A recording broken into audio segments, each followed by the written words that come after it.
Good morning, everybody. This is Greg Wadley with CTC and Associates. I'm the administrator for the Clear Roads program. Today we're here for the final webinar for the project 1501, Synthesis of Material Application Methodologies for Winter Operations. The research team is from Washington State University, and I'm going to turn it over to Michelle Aiken. So Michelle, whenever you're ready. Good morning, everyone. Thank you, Greg, for the introduction. This project was a collaboration with several individuals here at Washington State University, Dr. Shanming Shi, Gongzhu, Shendu, and myself. Also on the team was Dave Bergner from Monte Vista Associates, and Paul Brown started out on the project subcommittee panel, and then he actually joined us on the research team, wrapping up the guidebook revisions. Michelle, I'm just going to jump in really quick and just remind everybody, I'm sorry, I meant to say this before. If you have any questions, right now I've got everybody on mute, but if you have any questions, please enter them into the chat box, and then we will address those at the end of the presentation. Okay, back to you, thanks. So this project is a topic that has come up a lot in several of the winter maintenance peer exchanges. Basically with the understanding that the federal guidelines for material application rates are fairly dated. The anti-icing guide by the Federal Highway Administration was put out in 1996.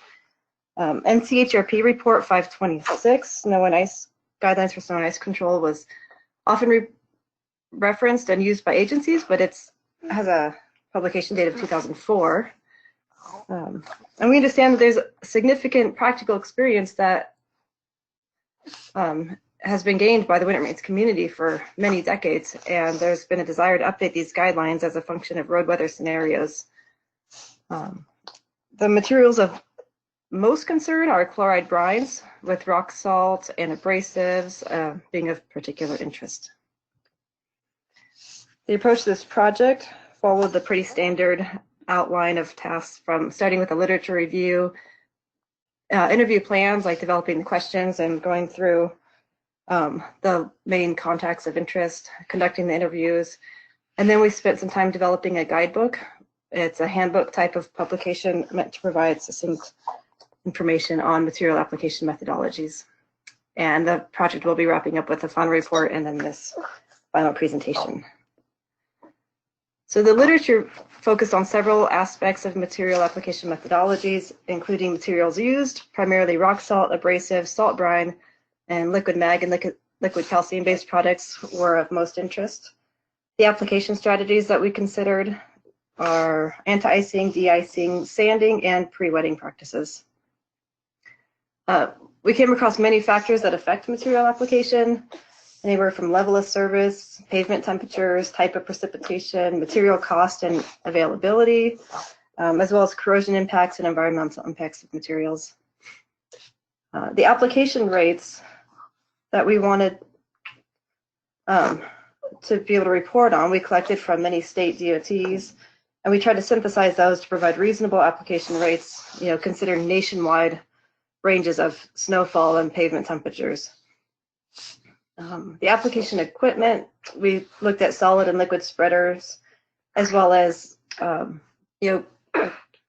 spinners and nozzles and other things that are on the equipment vehicles. So the materials we looked at, like I said earlier, is mostly rock salt and abrasives for solids. And then liquids, we looked at salt brine, as well as commercial mag chloride and calcium chloride based brines. There are many commercial products out there used as performance enhancers. Some of these have agricultural byproduct based additives. So we try to get information from all these other materials too, at least the ones that are commonly used. The materials that were not really looked at in detail are the ones used more by airports: sodium acetate, sodium formate, potassium acetate. We did include potassium acetate on the guidebook, but not glycols or ureas. Those are more airport products. Something we were really interested in including in the literature review was the lowest practical or effective pavement temperature, at least the common materials. The interesting thing about pulling together this information is it's not something you can get from a phase diagram. Those provide eutectic temperature, but not effective temperature. So we looked at a lot of sources that, indicate their suggested application rate ranges. But what's interesting is a lot of these sources did not provide an explanation for how they determined the lowest effective pavement temperature. Some did. Wolf Nixon had a 2008 document that says, and I quote, "Experience suggests that the lower end of the practical range of application for a chemical is the freeze point when that chemical has been diluted to half strength. Thus, for sodium chloride, this would be about 18 Fahrenheit, while for calcium chloride, it would be about -5 Fahrenheit. So there is a wide range, like sodium chloride, 15 is its low end, 18 is its low end. Calcium chloride had a really big range. Some said its lowest effective range is 0, and some said -31 Fahrenheit. And so we struggled with, well, what do we want to report as the lowest effective temperature for that product? So we kind of looked at what's considered a consensus, what the sources of information and how different areas determined the lowest effective pavement temperature. And we didn't want to just report an average or the most common, so we actually put in a narrow range in the guidebook. Material prices. There's a lot of literature out there from even the 90s that say material prices. We thought this was kind of dated, so we did do some email and phone communication to try and get more updated prices. But basically, the material price is a huge factor in choosing the material type to use, but it does depend highly on local availability and transportation costs. So anybody that wants to try and switch to a different chemical, you're always better off getting bids to see what it will cost. Total direct costs factor in both the material price, but also the equipment and labor and application rates. So a material that gets applied on at a higher rate, like sand compared to salt, it actually has a higher direct cost than just what the purchase price of sand, because the application rates tend to be higher. The truck doesn't go as far on a single load, so it ends up maybe spending twice as much on application costs, even though the material price itself is cheaper. And application rates depend on pavement temperature, precipitation, cycle time. So we did look at application rates from lots of different states: Colorado, Connecticut, Illinois, Iowa, Kentucky, Montana, Minnesota, Missouri, New York, Oregon, Ohio, and Washington. And so we tried to synthesize these together to come up with new application rate tables. In tasks 2 and 3, we conducted interviews. About half of these were done in person at various AASHTO and APWA meetings, and the other half were on the phone. There were 26 individual responses. There were actually 29 people that participated in the interviews, because some of the interviews were done with 2 people. Interviews were collected from 15 states: Alaska, Colorado, Connecticut, Iowa, Kansas, Michigan, Montana. Oh boy, NY, that's New York, I think. Sorry about that. Oregon, Pennsylvania, Rhode Island, Vermont, Washington, Wisconsin, and Wyoming. There were 8 municipalities. These were from Denver, Colorado, Dubuque, Iowa, Des Moines, Iowa, McHenry County, Illinois, Olathe, Kansas, Lexington, Massachusetts, and then Minneapolis, and then Crystal, which is a suburb of Minneapolis in Minnesota. Ontario, someone from Ontario was interviewed, as well as someone from Norway. Some of the most significant findings from the interviews is that most agencies feel really confident and comfortable with what they're doing. They think it meets their current practices and their demands. Some agencies identified the following needs: the need for less corrosive de-icers, chemicals that are more effective at low temperatures, as well as longer lasting plow blades. Not surprisingly, the most commonly used material identified in literature or identified in the interviews is salt, both in solid and liquid form. But over half of the agencies interviewed also used other additives or alternatives, particularly during colder temperatures. These are primarily mag chloride, calcium chloride, or organics. We found that several agencies are transitioning to applying only pre-wet solids and not applying dry material at all. A lot of agencies will do spot checking of materials, but only a few have conducted field trials to evaluate materials and application methods.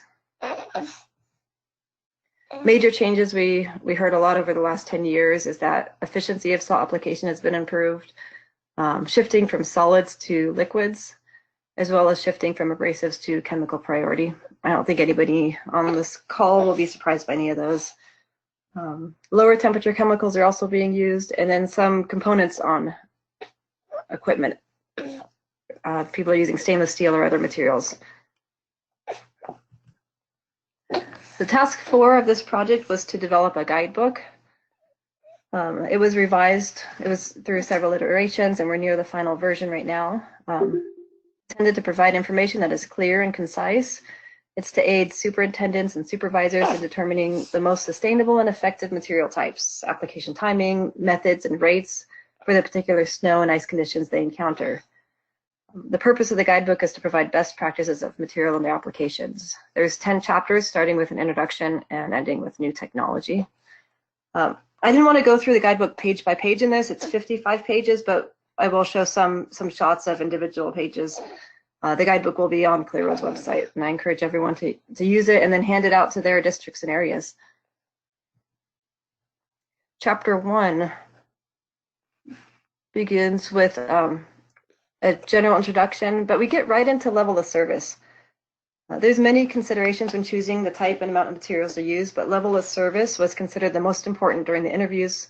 It was more important than cost and corrosion. It was tied directly to traffic, which is also a big consideration of which material to use. So we wanted to include a whole page on level of service. And we do point out that level of service, or roads with high level of service typically use more materials and equipment to achieve bare lanes. We found 2 different ways of defining level of service. One is defining your actions or level of effort that you put into keeping a road.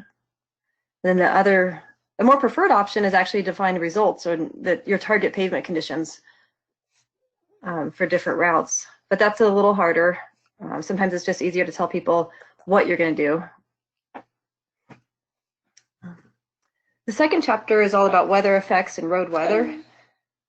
It's really key to understand typical and extreme weather conditions for your locale. So this is a guidebook meant for nationwide implementation. So people will have to tailor some of it to what their extreme conditions are. The critical road weather parameters that affect material application rate are pavement temperature and precipitation type and intensity.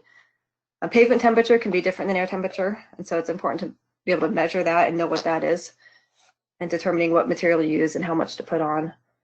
Precipitation type and intensity has a big effect on dilution of chemical material application.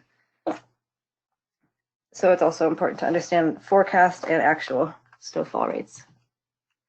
Here's a couple excerpts from the road weather chapter. There's a whole page on measuring pavement temperature.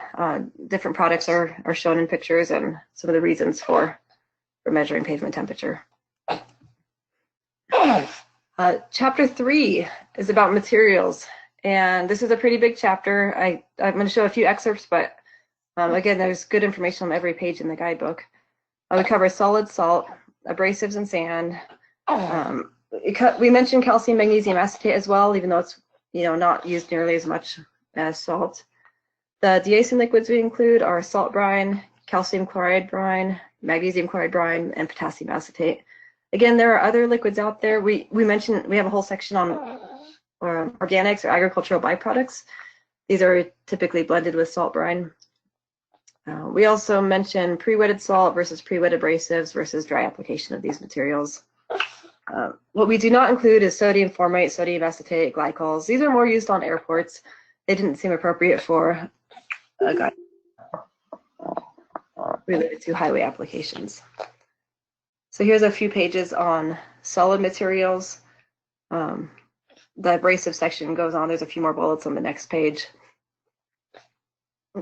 So if you notice the lowest effective pavement temperature, we mentioned 15 to 18 because it's kind of debatable. Some people switch to other chemicals at maybe 20 Fahrenheit, and others will use salt even at 5 degrees Fahrenheit because it's, and they might, if they don't experience 5 degrees Fahrenheit that often, they might just use salt and use more of it, or blend it with sand or abrasives. When we get to liquids is where we mention calcium and magnesium and some of the alternative chemicals.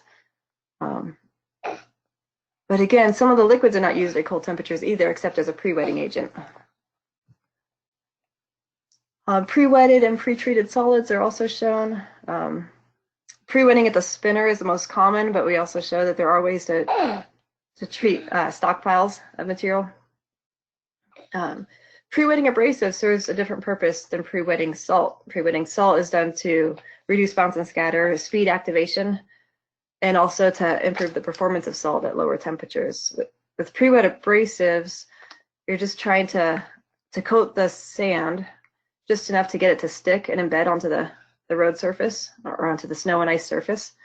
It's not really meant to melt snow or ice, and actually including too many liquids onto abrasives can cause the sand to penetrate too far into the snowpack, and at that point it's useless in providing traction. The application strategies are shown in Chapter 4. This includes anti-icing, de-icing, and sanding. We have an anti-icing flow chart as well as a list of do's and don'ts. There are several anti-icing flow charts out there. The one we included, I think, is from Pennsylvania, but there are others, and so we just wanted to show it as an example.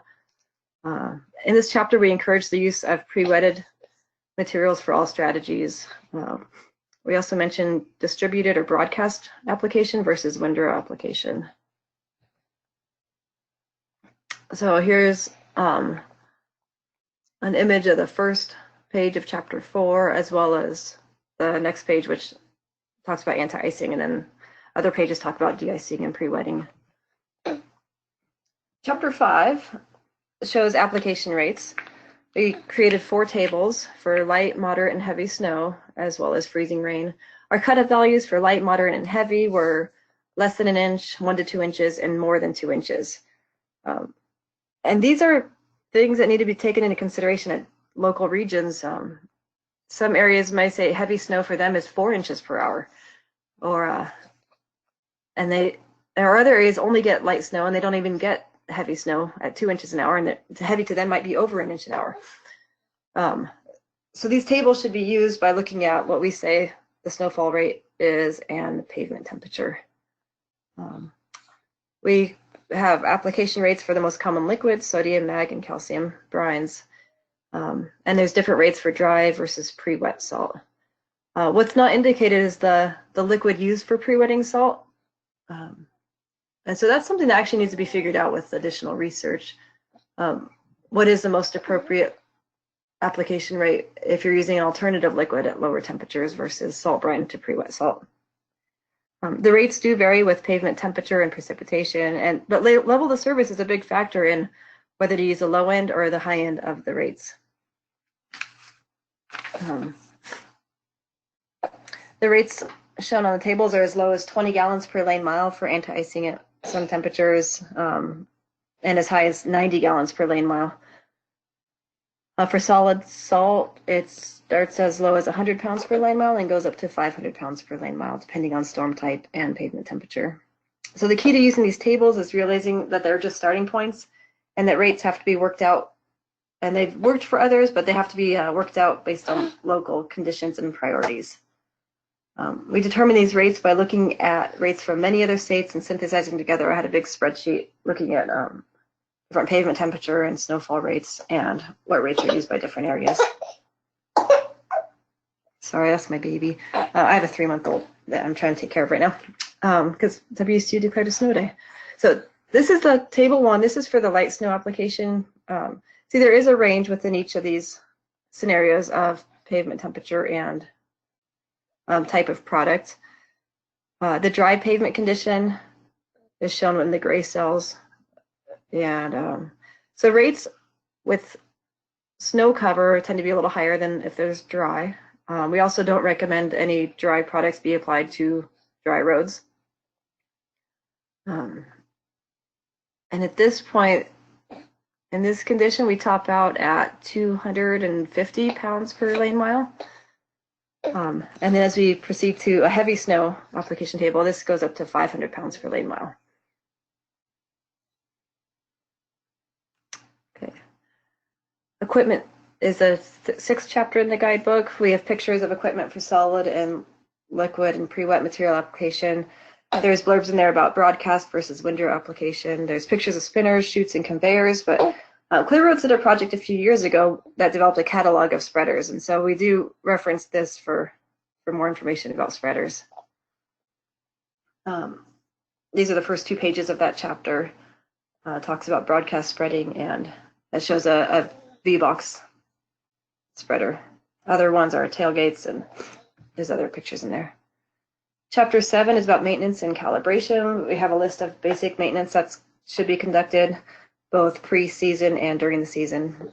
And then there's some good information about calibration, as well as links to other sources. It has worksheets and videos. The benefits of calibration are highlighted. It's something that people might not want to do, but it's a huge factor in more efficient material application. Storage and handling of materials is presented in Chapter 8. Different storage options, but basically there's a lot of regulations that say when you have to cover sand, like depending on how much salt is mixed in, and how high the walls of a salt storage shed should be. And so it's always important to check with regulatory requirements. This is the first 2 pages of Chapter 7 and Chapter 8, respectively. Chapter 9 of the guidebook is about minimizing risk, being aware of environmental impacts of materials, how to inform the public, and then training. These are all keys to sustainable use of materials.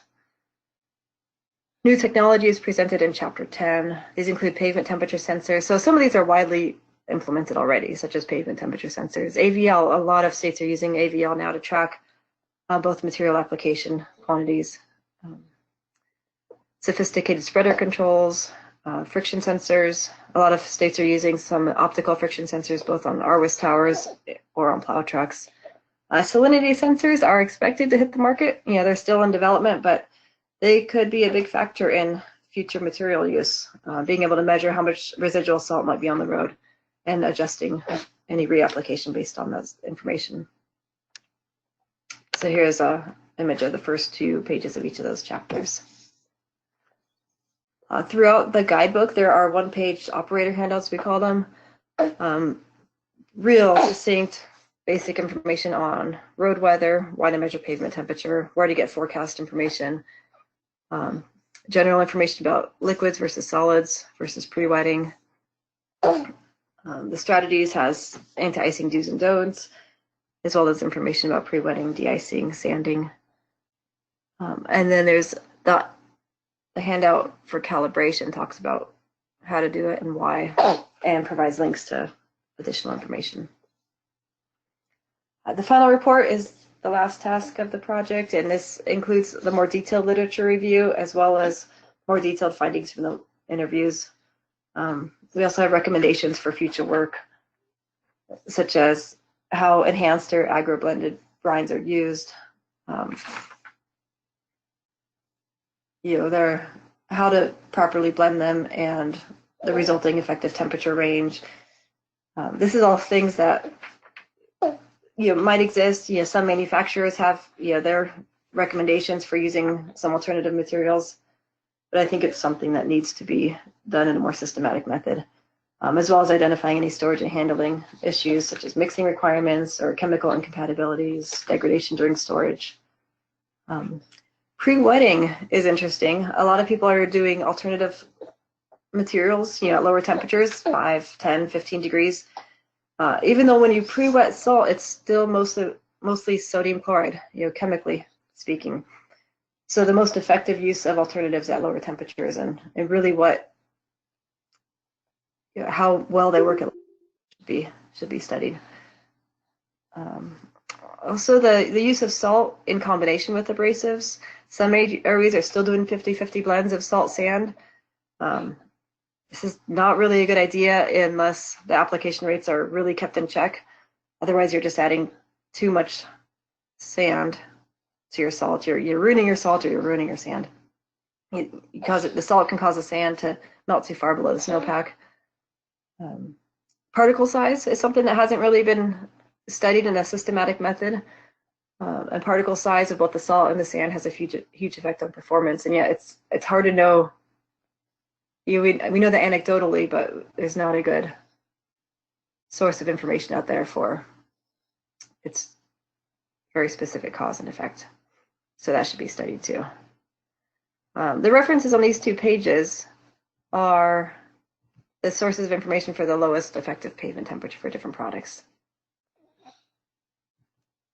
So we want to thank Greg Wadley for all of his coordination and communications, and then all the people that participated in the interviews provided really good information. We couldn't have done this guidebook without all of your help. So, are there any questions? All right, thanks, Melissa, or Michelle, I'm sorry. So I was looking in the chat box and we didn't actually receive any. So I think maybe what I'll do is I'll just open it up here really quick, unmute everybody and see if anybody's got any questions, and then we'll go ahead and close it out. Oops, there we go. All right, so everybody is unmuted. So if you have a question, feel free to jump in. Hey, Greg, this is Rusty in California. Don't have a real question, just a comment. Excellent job. I love the charts. You did a nice work. Really good job. Thank you. Oh, thanks. We hope you find that guidebook handy. All right. Anybody else? This is Al Johnson. Yeah. This might be more for Greg. When do we think we're going to see this? I don't know if you call it published or whatever for us to use. The reason I ask is because this directly is linked to one of the next proposals I'm working on, and I think I need the information that is here in our next one that we're having a meeting tomorrow on. Right, yeah, Greg? No, we can. I can provide the actual published the guidebook and final report won't go up until we call everything done. And right now the subcommittee is finishing up reviewing the guidebook and starting on reviewing the final report. But what I'll do is it's okay to provide you with a draft version right now, just so that you can look at it for your meeting, for the meeting tomorrow. And then we'll actually put up the final version probably, I would think, by the end of the month, and the final report around that time too. So, and then I'll send out a notice to all of Clear Roads TAC and the Snow and Ice Listserv to let everybody know that the products are up on the website and people can start to use them. Thank you. Do me a favor and send me an email so that I can respond to it with this draft guidebook so I don't forget. Okay, I thanks. can give you a version, Greg, with a draft watermark or something to kind of That would be emphasize. fine, yes. This. Thank you. Anybody else have a question?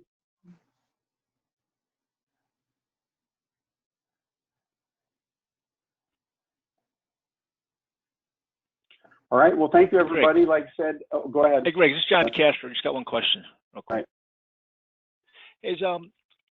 Was there any talk about brine enhancing answers? I don't think so, right? Say that again, brine enhancing? Yeah. For this project? Any like additives, brine enhancing? It's something that we mentioned is being done, but there are so many different commercial additives and different sources of agricultural byproduct, whether it's beet or corn, or there's some alcohol or even cheese making brine waste. So some of that we said, if you're interested in alternative materials, try and find someone else that is using it and talk to them about their experience. I think, isn't there a new Clear Roads project looking at alternative materials and methods too, which might include more ag-based? We did have a project a while ago, and I think it was year 13, that had some ag products and things like that, but not a new one. So this is Al Johnson again. I might not be going as far as that, but I mean, there was a point in time you said something about this needs more research about the liquid parts. Is that correct, Michelle? Yeah, that is something we suggested. And that's where I'd like to go with it. I'd like to really expand on the liquid part of it. I don't know if it's possible to incorporate all those different products out there, but at least do something with the rates of application rates for if you're doing a direct liquid application route or something like that. Yeah, or even the use of these alternatives to pre-wet salt, because like I said, it's still mostly, chemically, it's still mostly sodium chloride, but people are using mag or calcium or other enhanced brines at lower temperatures. And I don't know if they're just, yeah, I'd like to see exactly how much improvement it makes to the solid salt. The other thing I'd say, Alan, is of course there's the project that Clear Roads did in year 16 that was on the liquid only application rates, which I'm sure you've checked out. And then Washington State is working on one of our newer projects that's getting going here pretty soon on pre-wetting of solids and some of the methods involved there. So there will be another project to look at there as well. And if you have any questions about what goes into the scope of that one, Al, you can certainly get a hold of me. Okay. Thank you. All right. Anybody else?